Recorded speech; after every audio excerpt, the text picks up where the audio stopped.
নীলাঞ্জনাকে নিয়ে রায়ের বিশ্বাস এবার পুলিশ অফিসার ভেঙে দিল।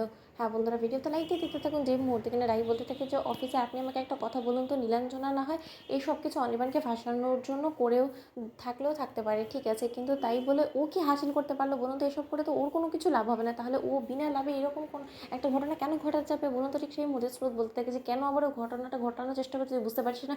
ও রীতিমতো তোদের সুখ সহ্য করতে পারছিল না বিধায় ওর চোখে কাটার মতন বিচ্ছিল বিধায় তোদের দুজনকে আলাদা করার জন্য জঘন্য চালটা চেলেছে, তুই বুঝতে পারছিস না? অন্যদিকে অফিসার বলতে থাকে যে ম্যাডাম, তাহলে আমি আপনার আরেকটু ভুল ধারণা ভাঙার জন্য আমি আপনাকে একটা জিনিস দেখাচ্ছি। আপনি দেখতে পাচ্ছেন আপনার দরজার বাহিরে একটা ছায়ার মতন পড়ছে। এই ছায়াটা, আমি যদি খুব সম্ভবত ভুল না হয়ে থাকি, অবশ্যই এটা নীলাঞ্জনারই ছায়া।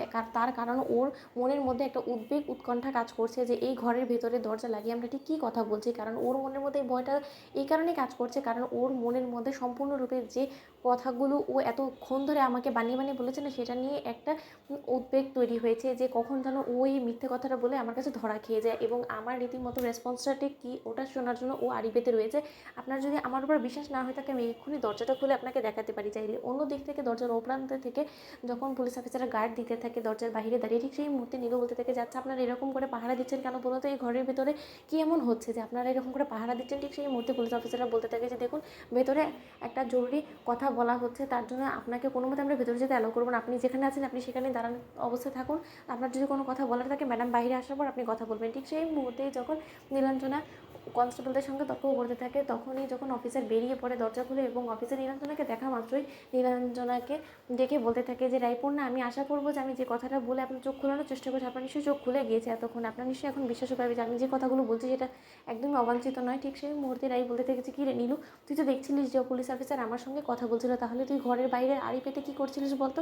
তখন নীলু বলতে থাকে যে আমি মোটেও রাই দিদিভাই আড়ি পেতে কথা শুনছিলাম না, আমি তো তোর জন্য উল্টো টেনশন করছিলাম যে এইসব ঘটনার পর তোর কী অবস্থা। তোর টেনশনে আমি আর বাইরে বসে থাকতে পারলাম না। আর স্রোতও তো এখানে আছে, স্রোত এখানে কী করছে বলতে? এই বড়দের মাঝখানে স্রোতের তো থাকার কথা না। ঠিক সেই মুহূর্তেই স্রোত বলতে থাকে যে কেন রে মেজদি ভাই, তোর নিশ্চয়ই এটাই মনে ভয় কাজ করছে যে কখন যেন আমি আবার রায় দিদি ভাইকে গোটা জিনিসটা সম্পূর্ণরূপে জলের মতন পরিষ্কার করে দেখিয়ে দিই, তাহলে তো তোর উপর থেকে রায় দিদি ভাই রীতিমতো বিশ্বাসটা উঠে যাবে। সেই ভয়টাই নিশ্চয়ই তোর মধ্যে কাজ করছে, তাই না? অন্যদিকে অফিসার বলতে থাকে যে নীলাঞ্জন, আমি একটা কথা বলে দিচ্ছি, চোর কিন্তু কখনো চায় না যে তার চুরিটা ধরা পড়ুক, তার জন্য কিন্তু সে যথেষ্ট পরিমাণে সতর্কতার সঙ্গে সব তথ্য প্রমাণ লোপাট করার চেষ্টা করে। কিন্তু আমাদের পুলিশদের কিন্তু কাজ সেটাই যে চোর যতই প্রমাণ লোপাট করার চেষ্টা করুক না কেন, প্রয়োজনে চোরের গলা টিপে হলেও সেই আসল তথ্যটা বের করা, এবং সেই কাজটা কিন্তু আমি খুব ভালো করেই জানি। তাই আপনি একদম ঘাবড়াবেন না। আপনার সঙ্গে যে এই অন্যায় অবিচারটা করেছে তার সুষ্ঠু বিচার যাতে হয় সেই দিকটা আমি খেয়াল রাখবো। আপাতত আমি অনির্বাণ সেনের কাছে যাচ্ছি ওনার বয়ান শুনতে। তো বন্ধুরা, ভিডিওটি ভালো লেগে থাকলে অবশ্যই লাইক কমেন্ট শেয়ার করে সাবস্ক্রাইব করতে ভুলো না।